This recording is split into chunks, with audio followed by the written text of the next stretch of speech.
Welcome into Candlestick Chronicles, a 49ers podcast on the Blue Wire Podcast Network. I'm Kyle Madson. I write about the 49ers over at NinersWire.com, part of the USA Today Sports Media Group. Joining me right now, the man with the highest camera in podcasting, it is Chris Biderman. And before, I don't know why I pronounced podcasting like that. I think I was going to say in the podcast game, but then I switched it to podcasting. And so I said podcasting like I would say podcast game. And that's how it came out. Doesn't matter. You know what does matter? The homies over at Lamb Chops. They are the official clothing brand of Candlestick Chronicles. SGLambchops.com is the website. At SG Lamb Chops is where you can find them on Instagram. They've always got new photos and reels of all the newest styles and stuff they got coming out. They got a bunch of sales they put up on there. It's a really great follow on IG, so highly recommend doing that. And highly recommend heading to SGLambchops.com right now and using promo code Candlestick20 and getting 20% off your order. It's hoodie season, bros and gals. Go get a hoodie. Go get some sweatpants. Maybe you want to gear up for summer already. Maybe you're a forward thinker. Get some shorts then. Or maybe I'm a lounge around the house in shorts during the winter kind of person. Get some shorts for the winter too. The quality is great, super comfortable. Zippered pockets on all the shorts. You and pants. love a zippered pocket. I'm just all in on zippered pockets. Nobody man. loves a zippered pocket more than you. Like I'm a wallet in the front pocket kind of guy. And I probably shouldn't put that out there in case anyone sees me because they know exactly where to to ruin my day. But but the zippered pockets add that little bit of security assurance. But I guess I should just say if anyone tries to come at my zippered pockets, it's not going to go well for them. So no, shout out to Lamb Chops. Super. We love the clothes. Wearing some pants right now around the house. Great for lounging. Great for going out.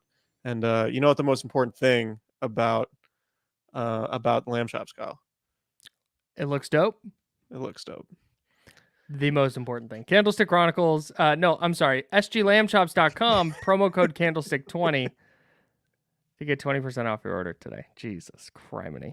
You ever done a fucking read before? We're also sponsored by Cooperage Brewing.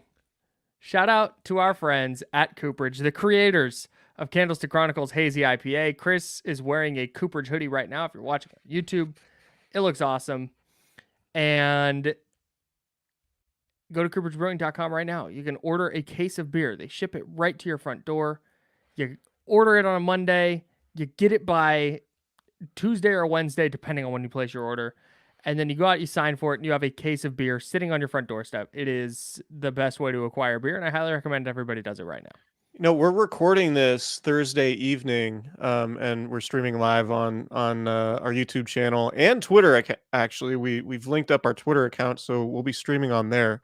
So check out the CandleCron Twitter account if you haven't yet. But as we're recording this, if you want to have Cooperage beer at your Thanksgiving get-together, you should probably order it now to give yourself enough time to ship it before your Thanksgiving get-together. It's a great point. And if you want to be an awesome guest, bring some like super quality craft beer. They have a bunch of different kinds. They have wheat ales, they have pilsners, they have pale ales, they have hazy pale ales, they have California IPAs, they have hazy IPAs. And I'll put it up against anything. And obviously Candlestick Chronicles Hazy IPA is awesome. And if you have 49ers fans in your life, they would surely love to drink it. Just given how awesome the cans are. You can see the cans over here in my right shoulder, or over my right shoulder, I should say. And yeah, shout out to Cooperage and go to the brewery in Santa Rosa if you're local. It's a great place to hang out. Love Cooperage. All right, let's talk about 49ers Bucs. I hate games like this when the 49ers play a team that's just boring. The Bucs might be the least interesting team in football. Yeah, I had the absolute pleasure of watching Bucs Titans. Another wholly uninteresting team, by the way. Another wholly uninteresting team, but at least Will Levis, like you know, they have a young quarterback, and you can sort of watch his development. There isn't really such a scenario with the Bucs and Baker Mayfield. Baker Mayfield is very much sort of a known quantity. Maybe he can play out of his mind from time to time. He's also capable of having a stinker. He's been on multiple teams at this point, and it is just a wholly uninteresting team. and I don't really know what they're particularly good at. I don't know makes them what makes them unique aside from maybe Todd Bowles and just his willingness to blitz. Vita Vea is a really good player. Tristan Wirf's a good player. Devin White can blitz on the inside occasionally, but there isn't. Mike Evans is kind of a roller coaster. He'll make a big play here and there, and he'll also have some frustrating drops. In that game against Tennessee on Sunday, it was very much like a big play offense. Like both of their touchdowns came on big plays, or at least I think the second one might have been as a result of a long Mike Evans touchdown, or Mike Evans play leading to a touchdown. Point being, if you limit Tampa Bay or you prevent them from making big plays offensively and getting the ball to Mike Evans deep downfield, and if you take away their screen game, which the 49ers admittedly haven't been very good at so far this year, I just don't think Tampa is the type of team that's going to be able to put together like a 12-play touchdown drive on you, particularly with how good the 49ers defense is. And on the other side, you look at the numbers in Tampa Bay's run defense seems pretty stout, but then you go through game by game and it just doesn't. They play a lot of teams that just aren't good at running the football, or the game script in those games has sort of prevented those teams from running the ball all that well, right? Like against Minnesota notorious in the league for not being able to run the ball. Their opener, they had 41 rushing yards. The Bears, who Tampa beat 27-17, they had the lead for obviously the large portion of that game. Bears only had 67 rushing yards.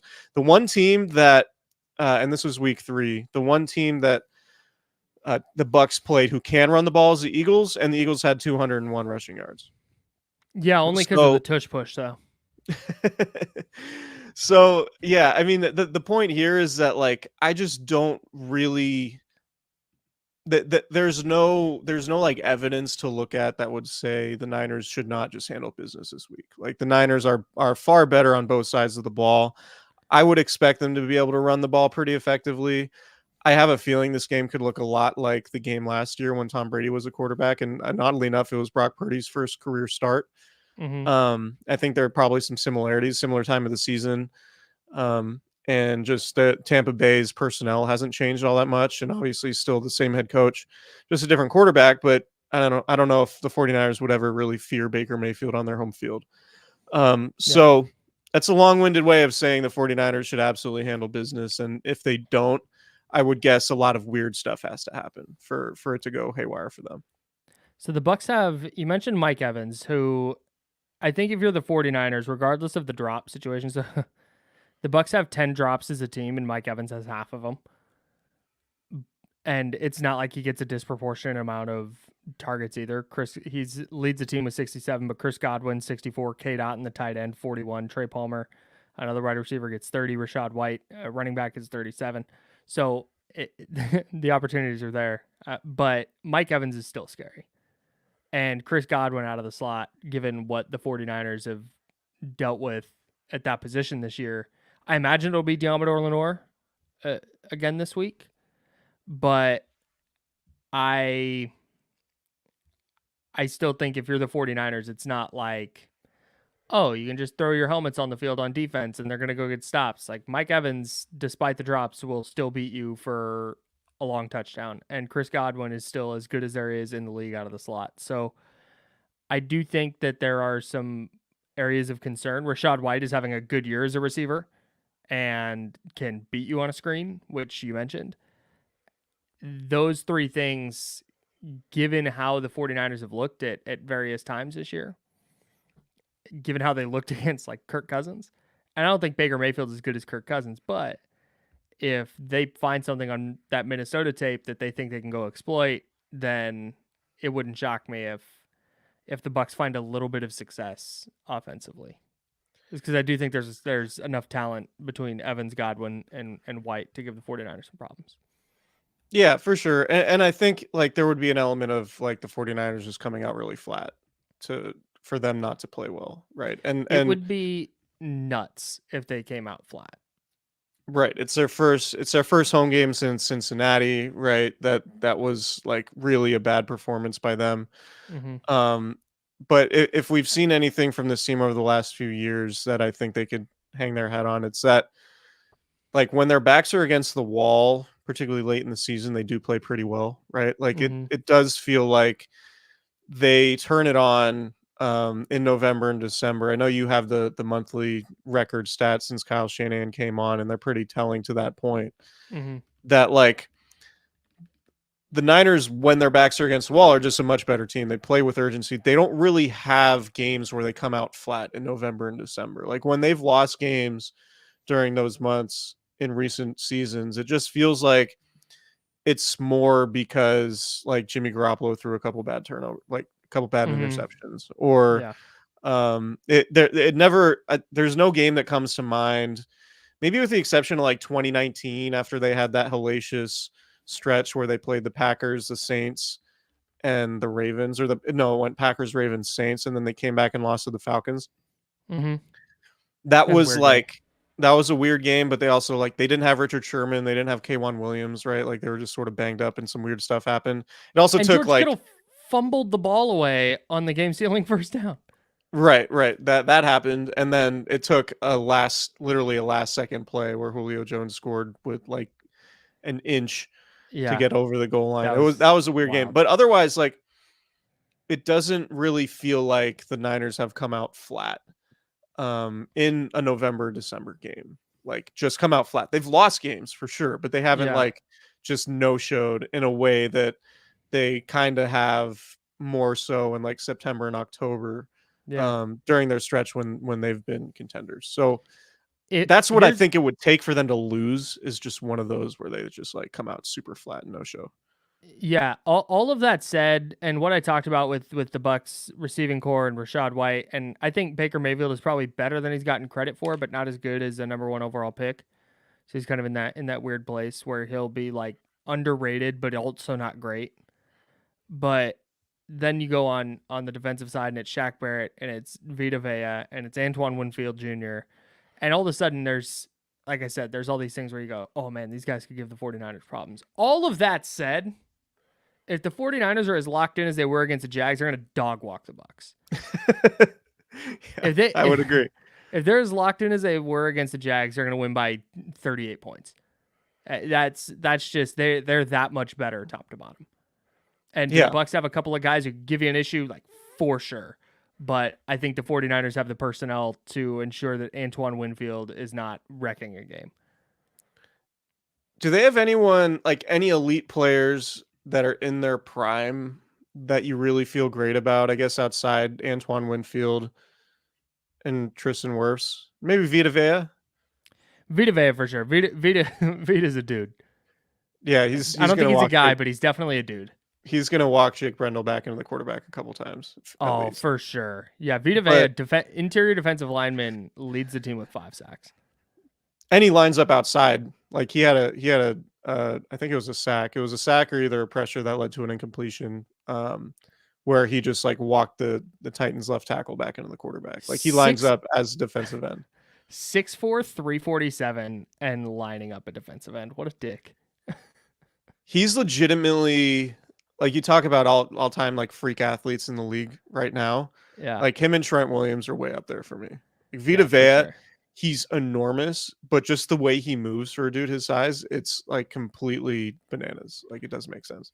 I'm confirming with Nick Wagner as he gets his annual mention here on the pod. I'm His confirming with once yearly mention. his once yearly per pod mention.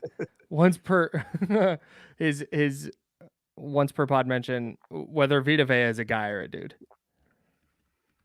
Mm, Because dude yeah. comes before guy.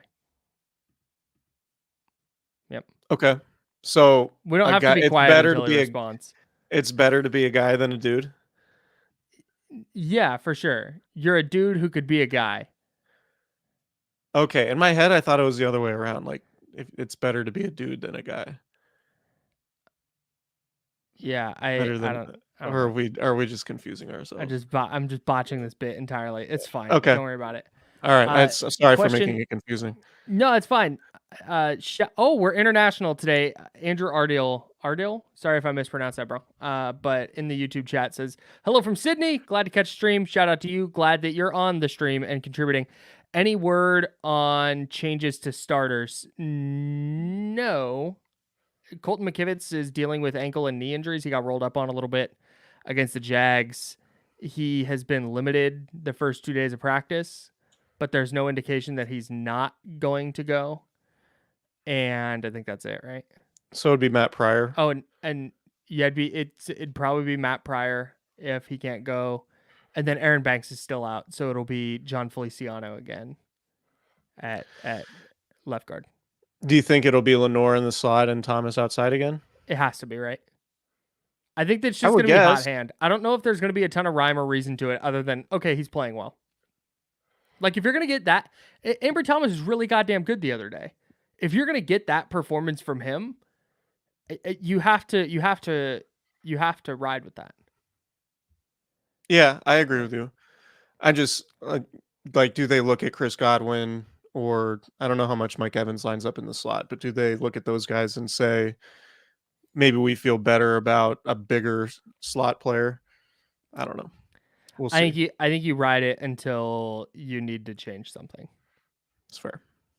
That's kind of where I land. But again, like you said, maybe they just, because I thought Evan Ingram was going to be that guy, and it would be Isaiah Oliver, and he wasn't. So Fair. that's Fair. So I don't think we see any. I'm gonna try and do this here. I have a friend, not to brag, who works for a prominent football publication outlet, I guess outlet. Uh-huh. And he hits me up and he goes, "Hey, what's the deal with Isaiah Oliver? We were gonna put him in our top 10 slot corners list, and then as I was doing research, I saw your article that he got benched." Mm-hmm. That's what happened. So he didn't make the list. He didn't make the top 10. Yeah, he's a roller coaster. He's like the dude that will make a couple really good plays a game and then also be the dude who gets burned for a 40-yard touchdown. Yeah. Like he's not. I think like he's a better linebacker than corner. Yeah, I mean, it's feast or famine with him. He's like definitely a better player against the run and not someone you really love against coverage. Whereas like somebody like if you have to cover like a more jitterbug type slot receiver, then it's probably Lenore. But I don't know. Lenore's an interesting player.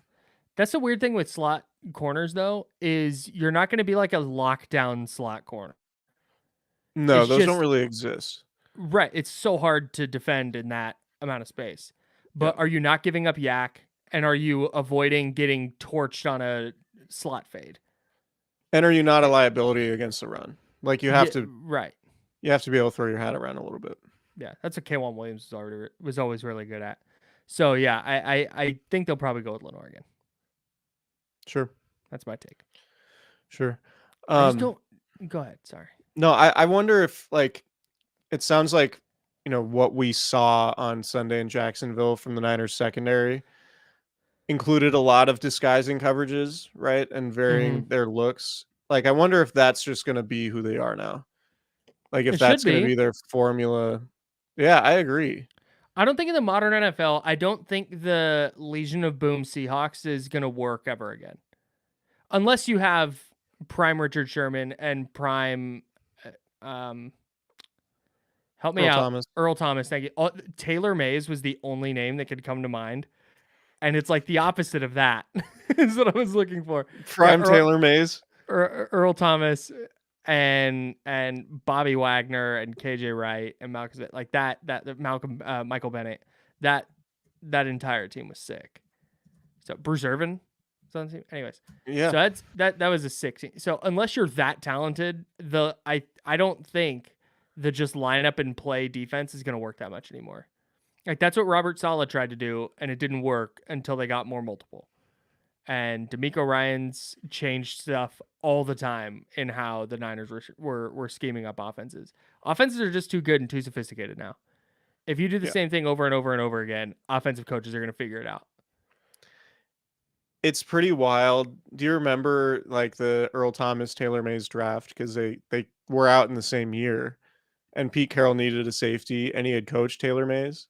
I think he recruited him too at Yes. SC, and he passed on him to take Earl Thomas, and a lot of people like raised their eyebrows, like, wow, like, Taylor Mays is like this physical freak, like lit up the combine, crazy spider graph, whatever. Pete Carroll passed on him, like, wow, that's really telling. And then Earl Thomas is like a Hall of Fame caliber player. And Taylor Mays like was awful and lasted one season with the Niners. Remember when his unofficial 40 time came out and it was like a 3.6? It wasn't a 3.6, but it was comically low. Yeah. And then his official time, it was like, oh, okay, it's still really fast, but it wasn't I swear to God, his first 40 time was like a 4.06. Just something ludicrous. Yeah. He was like, he exemplified why the combine can be super overrated. Yeah. His spider graph is nuts, though. Yeah. I can't believe a Taylor May spider graph exists and you're still a spider graph guy. That's baffling to me. I mean, let's assess it. Let's hold on. Let's peel this onion. Let's break down what spider graph guy means. Okay. When the 49ers get a new player, you Google new player name mock draftable, and then you look at their spider graph. Yeah. And you base your entire evaluation of said player. Entire evaluation. Yeah, that's all. That's the extent of your research. I've pulled up Taylor May's spider graph. It's not. It's just a block of color. Yeah. He's mock just draftable 99% is not really working super well on this monitor setup I have here. I'm trying to make it smaller. Let me see if I can. This is compelling audio. Present this. Hold on. Taylor Mays made one play. I don't know how we got. This is how interesting the Bucs are. Is we're talking about Taylor Mays. So now that we've said all this stuff, the Bucs are going to win by like 10.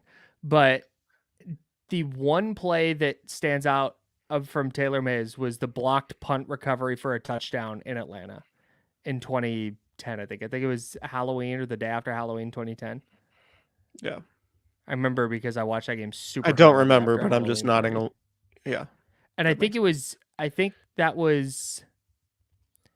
I can't remember Michael Johnson, something like that. It was his first game as the offensive coordinator after Mike Singletary fired Jimmy Ray, and they brought in this spread specialist, and they mowed down the field on their first drive and scored a touchdown. And it was like, holy crap, here they are, like watch out.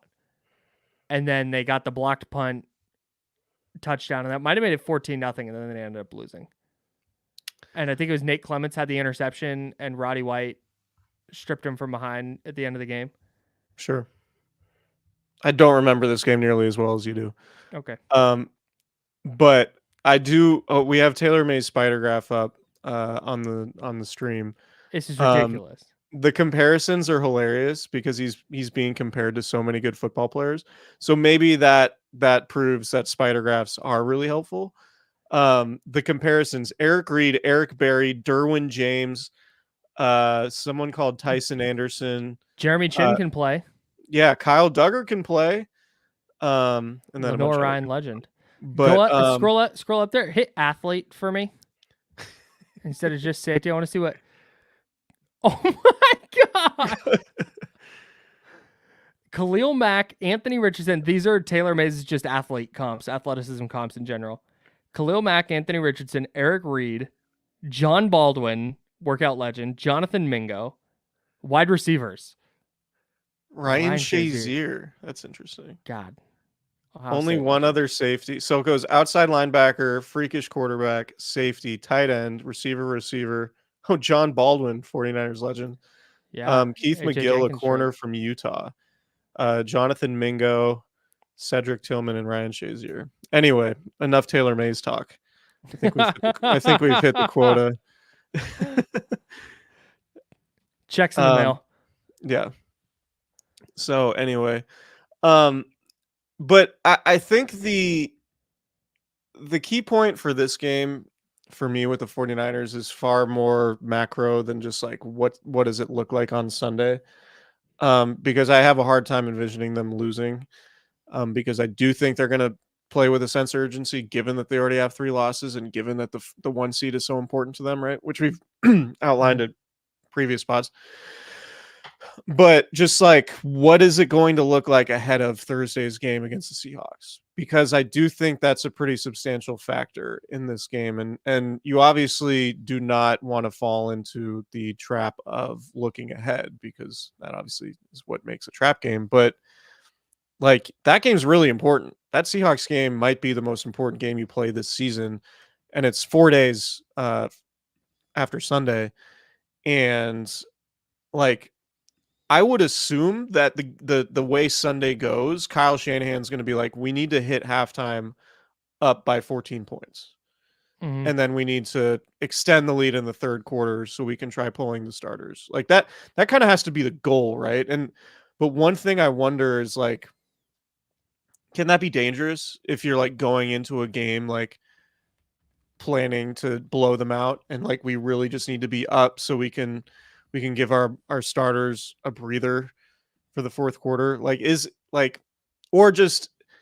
even going to be a thought? Is it just going to look like a normal game, and then the 49ers are going to go into Thursday's game like any other team would that played a full game on Sunday for a few days earlier, right? Yeah, that's tough. Yeah. I don't advocate overlooking opponents, but I also think if you do get that chance and you can go up 28 points midway through the third quarter, I don't think they're necessarily going to pull starters, but I think if you can take your foot off the gas a little bit and maybe pull Christian McCaffrey and go with Elijah Mitchell, and maybe not pull George Kittle, but give him less dirty work to do. Maybe it's not a lot of Deebo Samuel handoffs and stuff like that. I think that opportunity is there.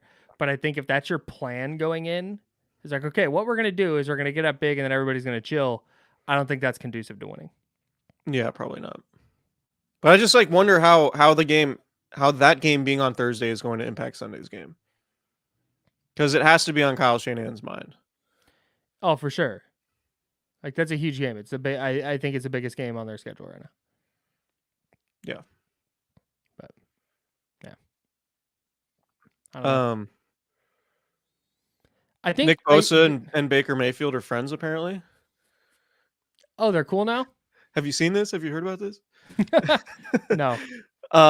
Apparently Nick Bosa sort of downplayed the beef, quote unquote beef from 2019 when he did the whole flag waving thing, and Baker. Apparently, where'd they hang out? I remember. Oh yeah, it's like some award show or something. Am I making that up? I'm making that up. I had this, and then it's completely left my brain. Nick Bosa and Baker Mayfield. Somebody in the chat, this person said the Bucs have more talent than the Jags. Do I buy that? Or do the Bucs have more recognizable players than the Jags? I think Bucs players have a better resumes, right? But like, I would take Calvin Ridley right now over Mike Evans. Yeah, for sure. And are you taking Christian Kirk over Chris Godwin? Yeah, at this point in their careers, right? Like, you're not taking the resume. I think I'm probably taking Godwin over Kirk, but I don't know if it's like it might be like 55-45 kind of thing. Yeah. Josh Allen, the edge rusher, is better than Shaq Barrett. Yeah. Trevor Lawrence better than Baker Mayfield? Yes. Yeah. Yes. I think I've exhausted the Jags I can name off the top of my head. Travis Etienne better than Rachaad White? TBT? Yes. I do think Rachaad White's not a terrible player, though. No, he's good. I legitimately think that he can affect the game as a receiver. They cannot run block. They're like one of the worst run blocking teams in the league, but I do think Rachaad White's a good player. Yes. I buy that. Waste Management Open. That's why I thought it was. Oh, okay. Yeah, that makes sense. I wondered why somebody jumped in the chat and just said golf. Like, what about it? Just looking at my clubs. You're just trying to make me in the sad? background. Just a pure mention of golf. Hey man, anytime Just golf like comes golf, I'm like, up, damn it. anytime golf comes up, just think about that shot at what was it, 13? 13 at Harding Park. Yeah, no big deal. Just hold out from 170. I peaked Still, that day as a still, golfer. still the most wild thing I've ever seen on the golf course. That was funny. I don't think I have anything more to say about the Tampa Bay Buccaneers. Yeah, it's kind of unfortunate that they're not super interesting. I think the 49ers are going to steamroll them. I think so too. I think all they really have to do is take away Mike Evans' big plays and Rashad White screens, and I think they're probably fine. Like, I don't really envision a scenario where Chris Godwin is like single-handedly murdering one of the best teams in the league on its home field. And right, also, like the Bucs beat the Titans. That was their first win. They were on a 4-game losing streak. I also think that Brock Purdy can't throw interceptions in the middle of the field to Antoine Winfield or Levante David. Two really savvy defensive players who can bait an interception as good as anybody. And Yeah, I think go ahead. I thought that Purdy did a better job of not just blindly uncorking throws into the middle of the field, which is where he gets in trouble sometimes. And not even just this year with the interceptions in those couple of games. He had one against the Bucs last year where Joe Tryon-Shoyinka intercepted a pass, but there was a defensive pass interference or illegal contact or something on it. There was one against the Seahawks the following week where he threw it to the middle of the field and Quandre Diggs just dropped it. So I think that those two players can bait those can bait those throws. So that's something he's gonna have to watch out for. Yeah, like the point about big plays relating to like Mike Evans and Rashad White defensively, I think applies to the other side of the ball as well. Mm-hmm. Because I think there's a scenario where Todd Bowles dials up some like sick blitzes, and like it's like a strip sack fumble. Hit Purdy gets hit as he throws, leads to a pick. Like, those are big plays for the Bucs Ooh. defense, and that's how they would have to win the game. Like, Todd Bowles, as a defensive play caller and designer, might be one of the best in the league at like designing blitzes. Like, he's really good at like layering blitzes, right? Like, you remember his time when he was Cardinals DC and the 49ers struggled. He would dial up these blitzes where it was like, okay, they'd send a linebacker and the linebacker would occupy a blocker, and then like another linebacker or a safety would come in after that to attack the quarterback after all the pass rushing defenders had already been accounted for. And it worked a lot, but the issue is those are like long developing blitzes. Right? Like, if Kyle Shanahan does a good job at designing plays that get the ball out of the quarterback's hand quickly. Right. So those blitzes don't work nearly as well against an offense like that, but there is that possibility where, the 49ers getting 3rd and long and Brock Purdy has to do a 5 or 7 step drop. There's an opportunity to, send some extra guys and maybe create some havoc that way. So who do you think has a bigger advantage between Brock Purdy and Todd Bowles, given that this is the second time they've matched up against each other? Probably because Brock Purdy. Because last year going in to his first start in week, was that 14 against the Bucs? I was like, man, he was really good against the Dolphins, but now he has to go against Todd Bowles. Like, this is going to suck for him. And he lit him up. So is this one of those things like he's seen it already? Or is it Todd Bowles has tape on him now? I don't know, like, if Purdy really has tendencies that like you can really just exploit. Right. Okay. I mean, I don't know. Yeah, I think if the plan at this point is to just blitz the heck out of Brock Purdy, I don't think that's going to be super effective. No, I don't think so either. And I think the Niners have too many good players to counteract that. I agree. You blitz everyone up the middle, and then you can just dial up a bubble screen to Deebo Samuel. He makes one guy miss, and he's got 3 blockers, and he's walking in the end zone from anywhere in the field. Right. Yeah, that was a big thing in that Giants game. Remember, they blitzed 33 or 39 dropbacks or whatever, but there was no Brandon Ayuk. And Juwan Right. Jennings isn't a quick separation guy. Yeah. So, anyways. Should we go? Picks? Yeah, read my mind, man. Yeah, it's like we've done 600 of these together. That's nuts, bro. That's We've so done many so many pods. podcasts. God, how are you not sick of me? Oh, you might be. Don't answer that. All right. I'm not. All right. I would anyway. Yeah, you're probably more sick of my just rambling and repeating myself, I think. Disagree. Okay, so I'll do mine first. Okay. My first one, I went multi-sport, by the way, because I didn't do so Prize Picks, which is daily fantasy sports, is the largest DFS platform in North America.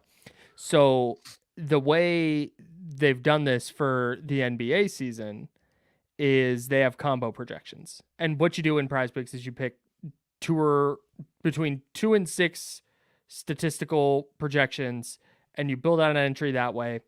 And they now have combo projections. So I've been building like football and basketball entries, but now they've taken it a step further. So instead of, and you'll see, I have a basketball player in my entry for this today, and we'll discuss that shortly.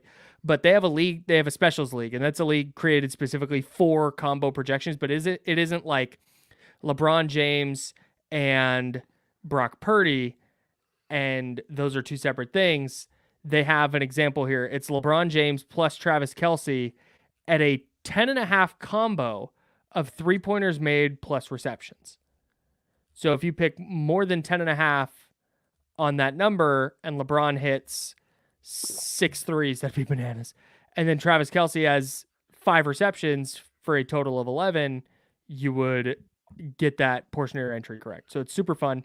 I'm not doing that today, but I am doing something in that vein. And what Prize Picks is doing now, if you want to play alongside some of their favorite players, like rapper Meek Mill, obviously, comedian Andrew Schultz, there's now a community plays section under the promos tab of the app, and that's where you can view entries from some of the biggest names in the Prize Pick community each week. Really, really cool stuff that Prize Picks is doing, and it's my favorite part of this NFL NBA crossover portion of the calendar. The best time on the sports calendar, if you ask me. Okay, Brandon Ayuk. I have him at more than 66.5 receiving yards. And this season, Brandon Ayuk, I'm just going to do more and less here. So he's gone more than that number in week 1, less in week 2. More in week 3, less in week 4. More in week 5, less in week 6. More in week 7.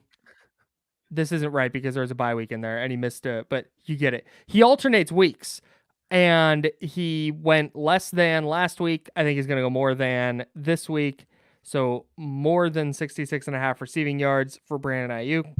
Christian McCaffrey, I think he's due for a touchdown, Chris.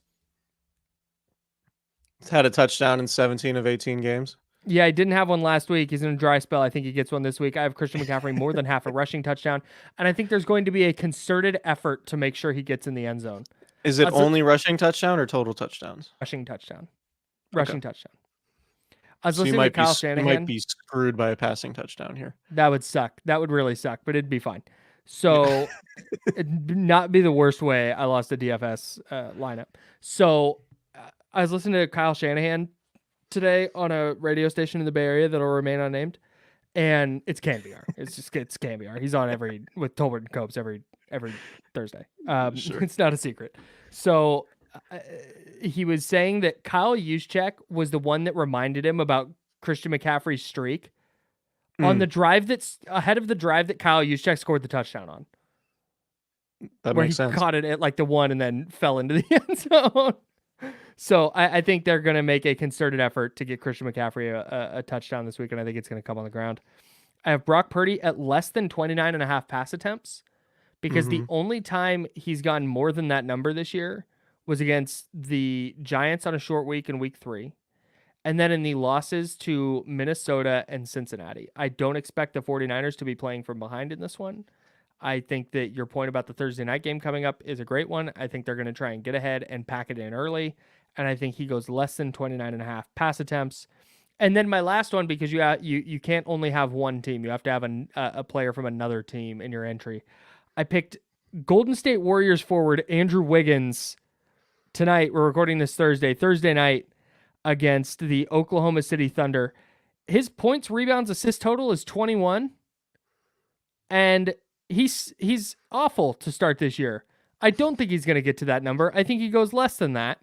I think he goes like 11 points, 3 rebounds, 2 assists. I think that's an easy dub for me, and I look forward to that starting another winning entry for your boy. I'm gonna pull up a Sacramento Kings prize picks thing here to because I do only have 49ers in my picks. Because the Kings play on Friday, so any Kings fans who want to get in on that, I'm just gonna take De'Aaron Fox over whatever the point total is, or more than whatever the point total is. Let me see. Okay, I'm taking too long on this. So to start, I have Chase Young. I'm going more than 0.25 sacks. So all Chase Young needs is half a sack to hit on this one. I think that's pretty easy. I'm going Christian McCaffrey more than 104.5 total yards. I just think like you said after last week's game where he didn't score, I just think he's going to be a super prominent focal point of the offense as I speak in redundancies here. I just think that like it's going to be a game. It's going to be a Christian McCaffrey game. And I think he's going to be a guy who benefits a lot from the Bucs blitzing as often as Todd Bowles typically has. And I'm going Fred Warner more than 8 tackles. He's had fewer than 8 tackles just 3 times this year. So love that. I think that's pretty easy money. Prize picks for whatever reason is not maybe because this is tonight. Okay. I'm going to go, since I can't go Sacramento Kings, I'm going to go with Lou Dort, more than 11.5 points for the Thunder against the Warriors. Great I'm a pick. big Lou Dort guy. Of course. Seen him play in person a couple times. And the guy is built like if Drake Greenlaw were an NBA player. That's Lou Dort. It's a great comp. Like, seriously, like he's a insanely strong person for a guard. So yeah. This is a great question in our YouTube chat from Joe Joe Monty. Thank you, Joe Monty Jones. Shout out to if you know Joe, calling him Joe Monty Jones is even funnier. Good. I do know Joe, former teammate of mine, Santa Rosa or Redwood Empire, Connie Mack. Baseball, no big deal. Oh, it's that Joe Monty? Yeah, that Joe Monty. Wow, celeb in the house. Catcher, closer. Yeah, so on the could run into a fastball now and then and park one. On the gosh, sounds like me. So it doesn't at all. So he asked if Travis Kelce kicks a field goal, what happens then on the LeBron James Travis Kelce 3-point field goal makes plus receptions. I don't necessarily think that counts, but if you make that selection and you want to make that argument to prize picks, I would support you for sure. Well, rumors are swirling around the World Wide Web that Taylor Swift is going to be in attendance for the Chiefs Eagles game. So it would appear that Kelce is going to be in position to put up some numbers. She has an opportunity to do the funniest thing ever and go decked out in Eagles gear. Why would that be funny? Because I believe she's an Eagles fan. Oh, she is, yeah, but I don't think she would. I'd be so funny though. She's I'll support my mans, but not when it comes to my team. Just like trolling. Go Birds! She's not really a troll, I don't think. Like it would be funny if she did something like that, but she's kind of the opposite of a troll. Can you imagine how many movie ticket sales she would lose if she did that? It's a really elaborate bit they're pulling. I know they're she really needed to up her Q rating by dating an NFL player. Yeah. Dating a tight end for the Kansas City Chiefs, no less. Yeah. The Chiefs social media, it's really the Chiefs social media team who's masterminding this. They're like, we could get more followers if we got Taylor Swift to date Travis Kelce. What a gift What a gift for the Chiefs social media team, by the way. Yeah. Just, I mean, social media teams everywhere, just all sorts of it's a layup line. pop cultural appreciation or appropriation, I should say. Yeah. All right. I have nothing else to say. Yeah, me neither. Gonna be a fun one. I'm gonna have to watch this one from Dallas proper. Hopefully hopefully I can figure out how to get it remotely. Maybe I have to dive into some alternate means of watching here, but be in Dallas for Kings Mavericks. And then you're laughing. Read the comment. I'll let you read it. Apparently this is from Andrew in Sydney. Before the Kelsey news broke, there was an amazing conspiracy theory about how Taylor Swift is going to dump him in the halftime show of the Super Bowl in order to help the Eagles.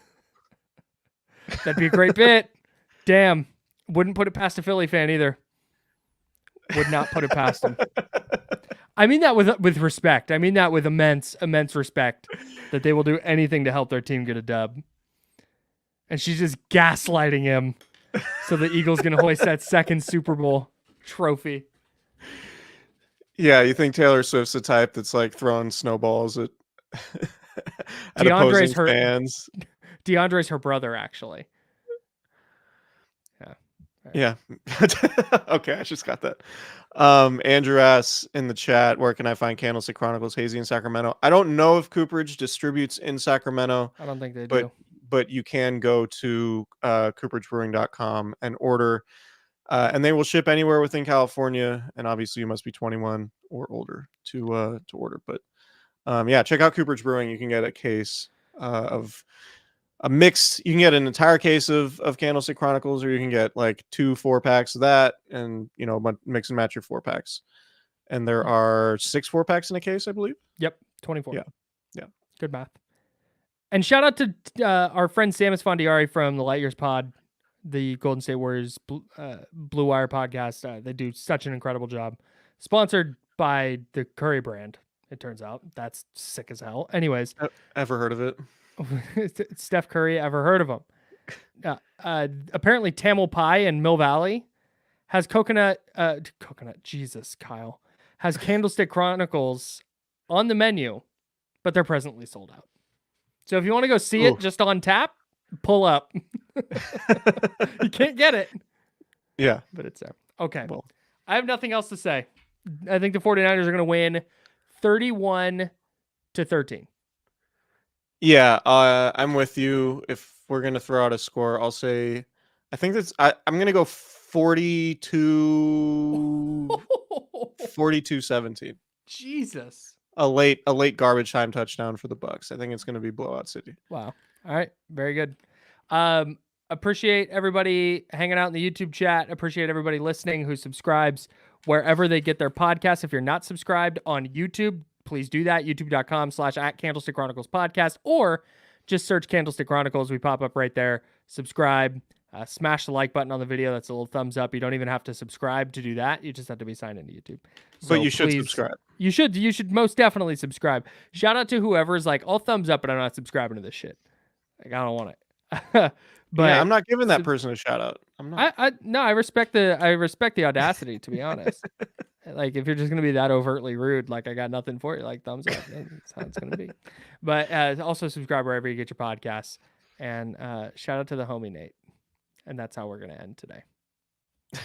Goodbye, everybody. See ya.